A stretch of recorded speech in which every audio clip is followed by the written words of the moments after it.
Bəxtiyar Vahabzadənin İstiqlal poeması haqqında danışmaq istəyirəm. Deməli, bu poema Şəhidlər poemasından sonra yazılıb. Yəni 1999-cu ildə Şəhidlər poeması 20 yanvar faciəsindən sonra yazılıb. Amma bu İstiqlal poeması bizim azadlıq dönəmimizdə yazılmış bir poemadır. Ümumiyyətlə Bəxtiyar Vahabzadə İstiqlal mübarizələrinin, azadlıq mübarizələrinin çıxışlarında çox iştirak edən bir sənətkar olub və imperializmə qarşı onun yazdığı kifayət qədər əsərlər var. İstiqlal poeması da sanki Gülüstanın davamı kimi, onun başına bəla olan Gülüstan poemasının davamı kimi düşünmək olar, məntiqi davamı kimi. 1968-ci ildə Bəxtiyar Vahabzadə Asiya və Afrika yazıçılarının müşavirəsində iştirak eləyir. Bu zaman məmləkətlərinin istiqlalını tələb edən sənətkarların çıxışlarını dinləyir və əslində konfransı ilə Sovet hökumətinin özü neçə 100 min manatlarla xərc hesabına təşkil eləyib. Məqsəd də əzilən xalqların əzilən imperialist dövlətlərə qarşı üsyanını bütün dünyaya bildirmək idi. Bir növ yəni özlərini rüsvay eləyir, amma konferansın təşkilatçıları Sovet ideoloqları nəzərdən qaçırırdılar ki, ən böyük, ən usta imperialist parçala hökm sür düşüncəsinin fikir babası ilə Sovet dövlətinin özüdür. Unudurdular ki, həmin konferansda Afrika, Asiyadan dəvətli olan sənətkarlarla yanaşı Bəxtiyar Vahabzadə də var idi.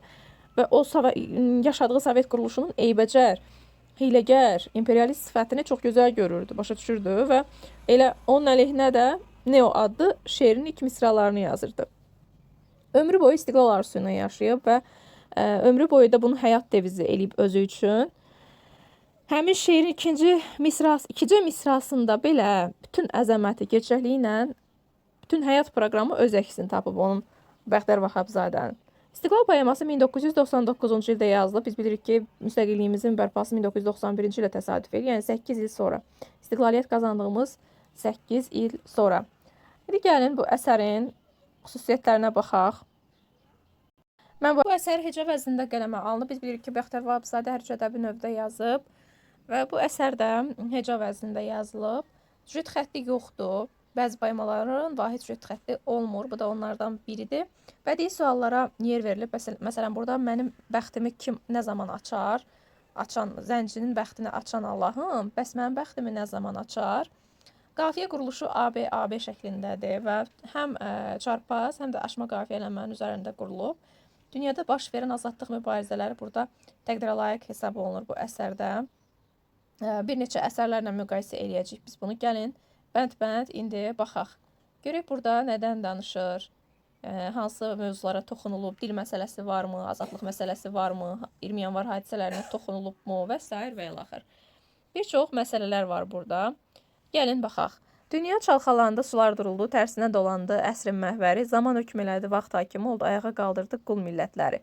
Yəni bütün millətlər demək olar ki, qul millətlər deyərkən, məsələn, Afrika xalqlarını, Asiya xalqlarını, bayaq dediyim o konferansı nəzərdə tuturam. Oradakı Afrika xalqları belə öz haqlarını müdafiə eləməyə qalxıblar. Yəni zəncilər belə öz haqlarını müdafiə eləməyə başlayır. Biz bilirik ki, onlar uzun müddət müstəmləkə siyasətinin qurbanı olublar.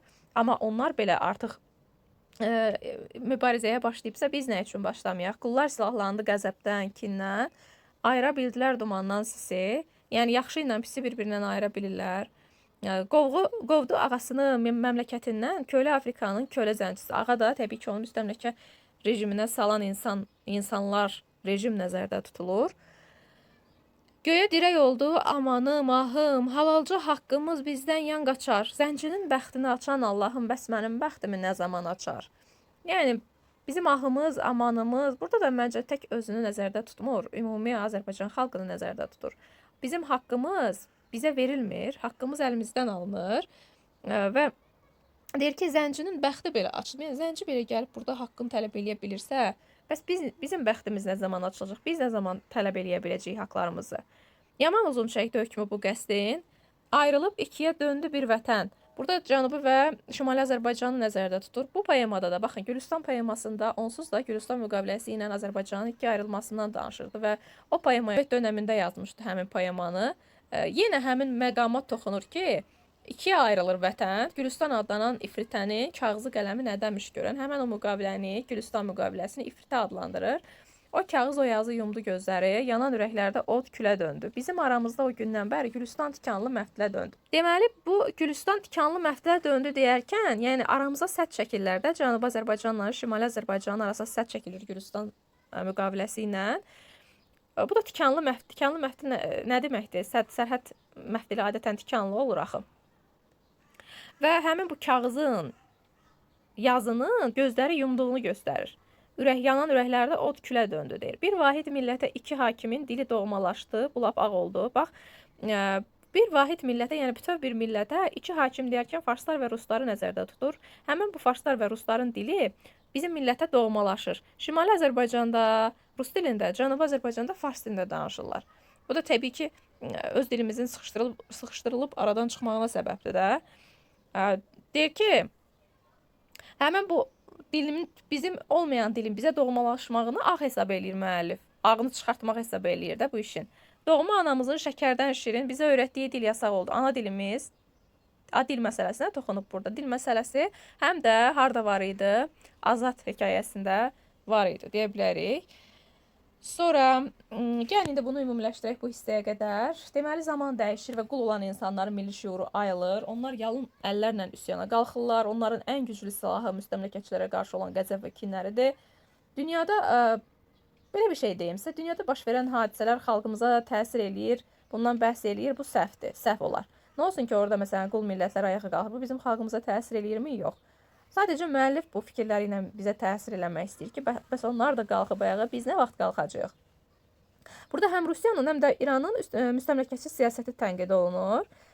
Qəsd edilmiş gözəllik hekayəsində, bilmirəm, görmüsünüz yoxsa yox, orada da Cənubi Azərbaycan məsələsinə, Şimali Azərbaycanlılarla Cənubi Azərbaycanlıların görüşməyini qadağan eləmək üçün, bir-birləri ilə əlaqələrini kəsmək üçün ruslar bir bəhanə uydururlar və aranı yenə kəsirlər.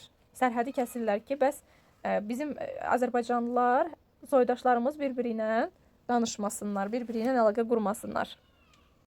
Deməli, bu əsərdə həm Şimali, həm də Cənubi Azərbaycanda baş verən hadisələrdən danışılır. Dilə qoyulan qadağaya etiraz əksini tapır. Dil öz varlığını haralarda qoruyur? Gəlin, baxaq.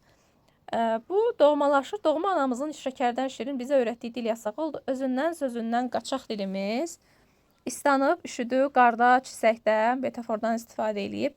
Yüksək məqamlarda yasaq dilimiz, yəni bu rəsmi yerlərdə, hansı ki, dövlət orqanlarında, çıxışlarda filan, bu qadağan olunur bizim dilimiz. Qovulub yaşadığı kənddə kəsəkdə, yəni öz millətimiz, öz xalqımız kənddə kəsəkdə bu dildə danışırlar, öz dilimizdə danışırlar. İstər Cənubi Azərbaycan olsun, istərsə də Şimali Azərbaycan olsun, hər ikisi üçün keçərlidir. İnsan olmaq üçün uşaq dil açar, yasaqlar önündə biz dilsiz olduq. Yəni, dil insanları cəmiyyətə qazandıran bir vasitədir də. Amma deyir, biz bu qadağaların önündə dilsiz olduq. Yəni, heç nə deyə bilmədik. Başa düşürsünüz? Burada dilsiz olduq deyərkən, susduq, ürəyimizə atdıq mənasındadır. Yoxsa danışa bilmədik, yəni Azərbaycan dilində danışa bilmədik mənasında deyil.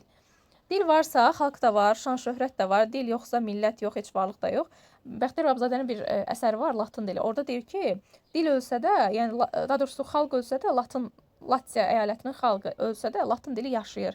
Yəni belə müəllifin fikirləri çoxdur. Bəzən dil ölür, xalq yaşayır. Xalq yaşaya-yaşaya dili ölür, öldürürlər o dili. Bir də var ki, xalq belə yoxdur, amma o dil yaşayır. Müəllif burada isə demək istəyir ki, dil əgər varsa, xalq da var. Yoxdursa, millət də yoxdur, heç varlıq da yoxdur. Quzeydə ayağa qalxdı məmləkət, bir təpə, bir dağla üz-üzə gəldi. Burada təpə deyərkən Azərbaycanı nəzərdə tutur. Təpə dağdan biraz alçağı olur axı, aşağı səviyyəli olur deyək də. Azərbaycan kiçik bir ölkədir, xalqımız azdır Rusiyadan, ruslardan. Ruslar isə dağdır. Amma bir təpə, bir dağ önündə söhbət 17 noyabr dirçəliş gününü filan nəzərdə tutur ki, orada xalq üsyana qalxmışdı və təpə-dağ müqayisəsi təbii ki, təzaddır. Bir təpənin bir dağla üz-üzə gəlməyini müqayisə eləyir və millətin qəlbində boy atan nifrətin köksün həmləsi ilə o dağı dəldi deyir. Yəni, millət həmən o dağa, Rusiyaya sözünü deyə bilir. Xalqımız sözünü deyə bilir. Ümumiyyətlə gəlin burada yenə ümumiləşdirək. Burada xalqın hüquqsuzluğundan söz açılır. Məsələn, yasaqlar önündə biz dilsiz olduq. Müəllif qoyulan qadağalara etiraz edə bilmədiklərini diqqətə çatdırmağa çalışır dedik və xalqın varlığını dilin varlığına bərabər tutur. Şimali Azərbaycanda gedən azadlıq mübarizəsindən danışır. Amma Cənubi Azərbaycandakı azadlıq mübarizələrinə burada yer verilməyib. Quzey deyərkən şimal nəzərdə tutulur, güneydir cənub isə. Millətin qəlbində nifrət boyatıb, çünki Rusiya həddindən artıq zülm eləyir bizim millətə. 20 yanvarı törətməyə başlayır. Bu dirçəliş günündən 17 noyabrdan sonra 17 noyabr bir növ 20 yanvar hadisələrinin yaranmasına bir zəmin olub da. Bizə dərs vermək məqsədi ilə ruslar üsyan elədiyimiz üçün deyək 17 noyabrda bizə dərs vermək üçün, gözdağı vermək üçün Bakı qoşun yeridir, tankları yeridir. Yaman acıq gəldi bu nifrət ona, tankların altında əzdi milləti, sığdıra bilmədi dağ qüruruna təpə önündəki məğlubiyyəti. Bu məğlubiyyət mənəvi məğlubiyyət idi. Fiziki də saymaq olar, çünki həddindən artıq insan toplaşmışdı. 17 noyabr dirçəliş gününü izləyə bilərsiniz YouTube'da, sosial şəbəkələrdə izləyə bilərsiniz. Orada nə qədər insan olduğunu görə bilərsiniz. Bizim xalqımız bir olanda həqiqətən də qarşısında heç kəs, heç nə dayana bilmir. Hətta 20 yanvar günü belə onlar əliyalın da olsa tankların qarşısında dayana bilirlər. Millət olur arzu, niyyəti, inamı, inadı öz imanı ilə dərk edib bu haqqı, bu həqiqəti suvardıq torpağı şəhid qanıyla. Yəni 20 yanvar şəhidlərinə burada toxunur. Eyni zamanda şəhidlər poeması təbii ki ona həsr olunub, 20 yanvara həsr olunub. Amma İstiqlal poemasında 20 yanvara toxunurmu desə, bəli, toxunur. Hətta buradan bir nümunə də var. Deyir, eşidib qəlbimin üsyan səsini, yazdım şəhidlərin faciəsini. Baxın, özü şəhidlər poemasını yazdığını da qeyd eləyir. Ürəyim üsyan eləyir deyir və buna görə də şəhidlər faciəsini də yazmışam. Ümumiyyətlə, burada 20 yanvar hadisəsinin baş vermək səbəbi poemanın özünə aid olan hissədə göstərilir. Rusiyanın kiçik bir millətin ona qarşı baş qaldırması qəbul oluna bilmədiyi üçün qanlı töhmə ilə susturmağa çalışması və eyni zamanda şəhidlərin mübarizəsindən həm poemanın özündə, həm də İstiqlal poemasına verilən hissə ilə söz açılır. Burada şəhidlər poemasını yazmağının səbəbi qəlbindəki üsyan səsi ilə əlaqələndirir. Müəllif digər xalqların birləşdiyi halda burada qeyd edir ki, bugündən sabaha körpü olmaz, dilək bir çiçək də bitirə bilməz, bugündən sabaha körpü olmasa, azadlıq ağacı bar verə bilməz, şəhidlər qanı ilə suvarılmazsa. Yəni şəhidlər olmasaydı, şəhidlərin qanı axmasaydı, azadlıq da olmazdı. Mütləq azadlığı əldə eləmək elə də asan deyil. Qan bahasına, can bahasına əldə edilir azadlıq. Və burada bir şey də var ki, şənbə gecəsi səhərin gecikməyindən danışır. Söhbət 20 yanvar gecəsi zaman itmişdi deyir o gün sağ solu. Ömürdən keçərək keçdi şəhidlər bir qanlı gecədə 1000 illik yol. Yəni tarix yazdılar bir sözlə şəhidlər. Zaman artıq itmişdi. Zaman onun üçün nisbi anlayışdı ümumiyyətlə. Şənbə gecəsi ölüb dirildik, şərəf papaq oldu, başlara qondu. Yəni şərəfimizi bərpa elədik də biz bir növ şərəfimizi, ləyaqətimizi özümüzə qaytardıq. O qətl gecəsi xalqın 1000 illik hücaət tarixi təkrar olundu. Yəni öz tariximizə, köklərimizə sadiq olaraq, onların ruhuna uyğun olaraq, məsələn, Babəkin, Cavanşirin, qəhrəmanlarımızın, bizim azadlıq simvollarımızın ruhuna hörmətən həmin o tarix bir daha təkrarlanır. Yəni 1000 illik tariximiz təkrarlanır. Qəhrəmanlıq tariximiz təbii ki. Qatil gülləsinə qurban gedərkən gözünü sabaha dikdi şəhidlər. 3 rəngli bayrağı öz qanları ilə vətən göylərinə çəkdi şəhidlər. Şəhidlər poemasının daxilindədir bu. Həmin bu hissədən şəhidlər poemasından bir bənd də verib burada. O şənbə gecəsi eyni zamanda bu da həmin o şəhidlər poemasındandır. 2 bənd var burada şəhidlər poemasından.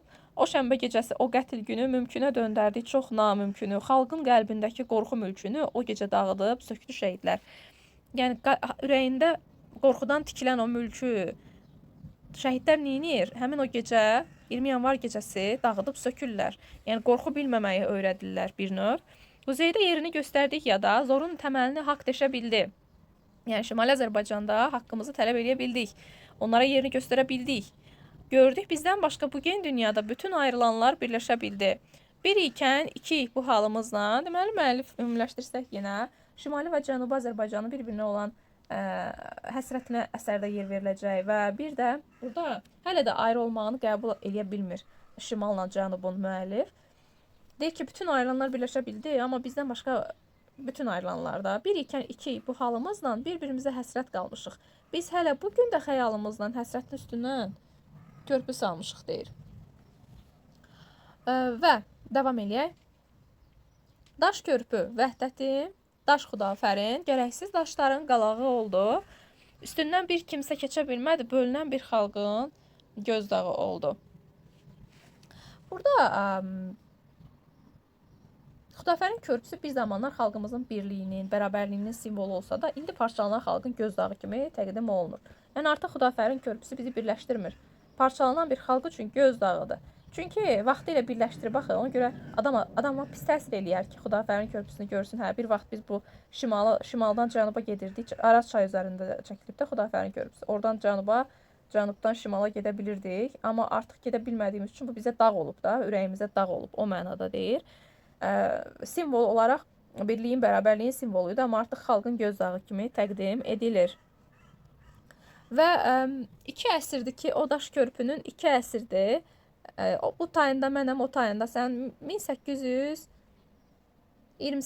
1813, 1813-də Gülüstan müqaviləsi, 1828-də Türkmənçay müqaviləsi bağlanıb. 1800-də 2 əsr sayılır kiminə qədər, o vaxtdan bu vaxta qədər. Bəxtiyar Havzadənin yaşadığı dövrə qədər. Deməli, bu Gülüstan müqaviləsinin ümumiyyətlə yazılmasından nə qədər keçir? 2 əsr keçir. Və həmən bu 2 əsrdə daş körpünün bu tayında mən, o tayında sən, sökülüb dağılır daşlar günbəgün, sərhəd dirəkləri xəbərsiz oldu bizim qəlbimizdən keçən körpüdən. Müəllif demək istəyir ki, burada ümumiyyətlə bizim qəlbimiz birdir də, nə qədər bizi ayırmağa çalışsalar da, nə qədər o ayrı-ayrı bizi saxlamağa çalışsalar da, o tayda, bu tayda, sərhəd dirəkləri deməli, hər gün bu daşların günbəgün dağılıb sökülməyindən xəbərsiz olsa da, bizim qəlbimizdən keçən körpüdən də xəbərsizdir. Yəni, bizi bir-birimizdən ayıra bilməzlər. Bizim ürəyimizdə də bir-birimizə qarşı bir körpü var. Qəsbkar qəsdini əbədi sanmış, iki başda duran tağlara bir bax. Çoxu dağılsa da dimdik dayanmış birinci tağ ilə axırıncı tağ. Yəni, burada mənəvi bağlar vardı. Bir növ iki parçalanan vahid millətin mənəvi bağlarının qırılmaz olmağına diqqət çəkir. Və bir də nə deyəcəkdim burada? Bu Gülüstan müqaviləsinə qarşı gələ bilməyən, bax, burada hardadır o hissəm? Gülüstan müqaviləsinə qarşı gələ bilməyən, onun qaydalarına boyun əymək məcburiyyətinə qalan xalqı qınayır ifadəsi yoxdur burada gördüyünüz kimi. Testlərə düşür belə bir ifadə, amma yoxdur. Yəni, bu müqaviləyə boyun əymək məcburiyyətində qalan xalqı qınamır müəllif. İşğalçı ölkənin mənafeyini güdənlərə yer verilib və yaxud sapı özümüzdən olan baltaların bu müqavilədəki roluna diqqət çəkilib fikri də yoxdur.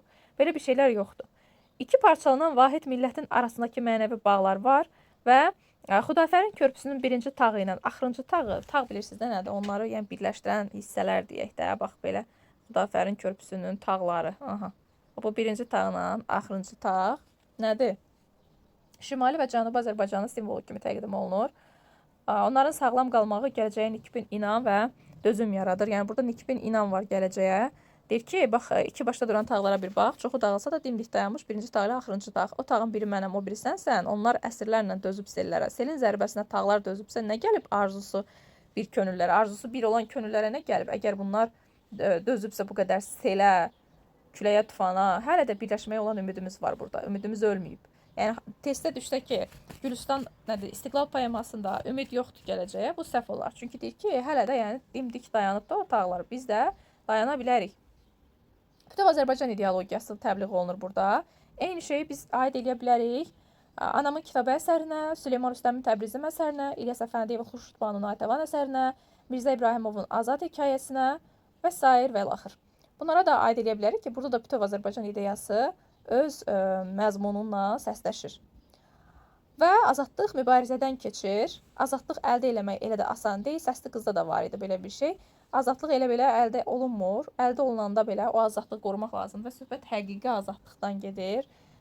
Biz Səsli Qızın sonunda görürük ki, dövlət hələ də həqiqi azadlığa qovuşmur. Baxmayaraq ki, Sara məsələn işğalçı hökmdarı öldürür, amma dövlət o yalançı azadlığa qovuşur. Hələ də qarınlarını güdən, milləti soyub talayan məmurların olduğu azadlıq bu azadlıq deyil müəllifə görə və çox haqlıdır. Azadlıq mübarizədən keçir fikri həm də Şəhidlər poemasının əsas məhsini təşkil edir. Bunu da yadda saxlayaq. Burada su gələn arxa bir də gələr deyir. Deyir ki, bugün qismətimiz qəm-kədərdirsə, dünənki birliyim heç unudulmaz. Çayın altındakı torpaq birdirsə, o tay bu taydan ayırmaq olmaz. Köksünə dağ üstdən dağ çəkilən xalq bir gün dağ çəkəcək dağın köksünə. Dağın köksü deyərkən Rusiyanı nəzərdə tutur burada. Məftil çəpərləri qıra bilən xalq bir il geç, bir il tez qıracaq yenə. Torpağı yoğurur vaxt özü qanla. Vaxt gəldi, bircə söz min dünya açar. Artıq anlamışıq ahla amanla nə məftilər yer, nə sərhəd uçar. Bax, eyni şey Natəvanda da var idi. Natəvanda da Seyid Hüseyin deyir ki, nə qədər ağlamaq olardı. Ağlamaqla inilti, bizə inilti lazım deyil deyir. Yəni mübarizə aparmaq lazımdır. Ağlamaqla iş aşmır. İş həllini tapmır. Nə etmək lazımdır? Mübarizə aparmaq lazımdır. Zülm öz-özünə kəsilir qənim. Baxın, öz yönünü dəyişən çarxa. Suyun gəlməyinə şübhəm yox məni. Bir vaxt şırır-şırır su gələn arxa. Burada atalar sözünə yer verilib. Yəni su gələn arxa bir də gələr.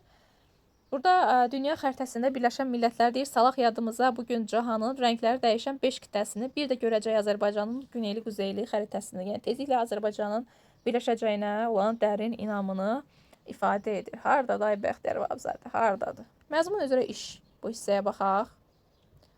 Fikirləri aydınlaşdırıb yazmaq yazılıb. Bunu da qeyd eləmişik. Diqqəti cəlb edən məqamlar və səbəbi.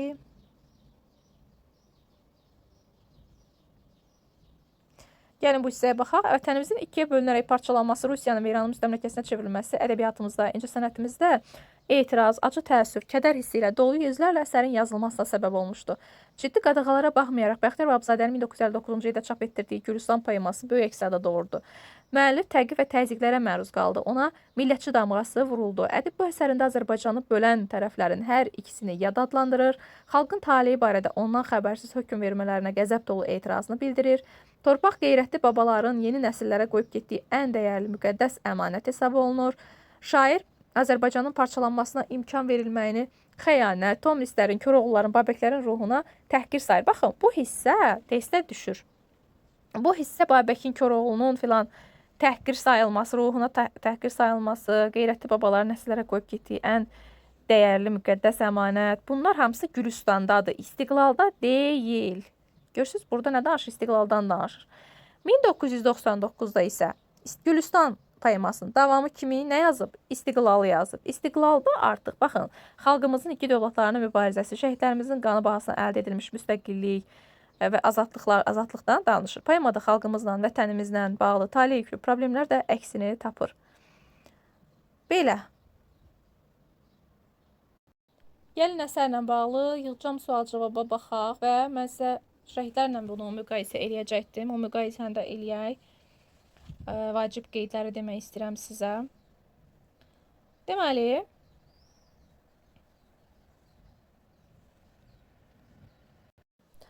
baxın, İstiqlal poemasında dil məsələsinə toxunulub. Dil məsələsi var. Həm İstiqlalda, həm də şəhidlərdə ictimai-siyasi problemlərə toxunulub. 20 yanvar faciəsinin həm İstiqlalda, həm də şəhidlər poemasında adı keçir. Həm şəhidlərdə, həm də İstiqlalda nikbin ruh var. Hər iki poema lirik poema sayılır və süjet xətti yoxdur. Bayraq motivinə İstiqlalda yer verilməyib, amma şəhidlərdə var. Həm İstiqlalda, həm də şəhidlərdə azadlıq verilmir, azadlıq qan bahasına əldə edilir fikri təbliğ olunur. İstiqlalda əsas məsələ Azərbaycanın ikiyə ayrılması problemidir. Amma həm şəhidlərdə, həm də İstiqlalda xalqın o tank altında qalması, xalqa qarşı zülmlər, bunlar canlandırılır. İstiqlal poemasında həm də Cənubi Azərbaycandakı, Şimali Azərbaycandakı, burada deməli Şimali Azərbaycandakı 20 yanvar hadisəsindən bəhs olunur, amma Cənubi Azərbaycandakı azadlıq hərəkatından bəhs edilmir. O da belə. Gəlin, indi sual-cavaba baxaq. Şəhidlər poemasını keçəcəm ayrıca, onun müqayisəsinə bir yerdə baxarıq. Mən sual verdikcə səsimi saxlayıb, suala özünüz cavab verə bilərsiniz. İstiqlal poeması hansı əsərin davamı kimi yazılıb? Gülüstan. İstiqlal poeması nə zaman yazılıb? 1999-cu ildə. Poemanın yazılmağına nə səbəb olub? Rusiya və İran dövlətləri tərəfindən vətənimizin ikiyə bölünməsi, bu dövlətlərin müstəmləkəsinə çevrilməsi. Əsərə əsasən müstəqillik və azadlıq nə ilə qazanılar? Şəhidlərimizin qanı bahasına. Əsərdə qul millətlərin ayağa qalxmağının səbəbi nədir? Zamanın hökm eləməyi, vaxtın çatmağı. Əsərdə kimlərin öz ağasını məmləkətindən qovduğu bildirilir?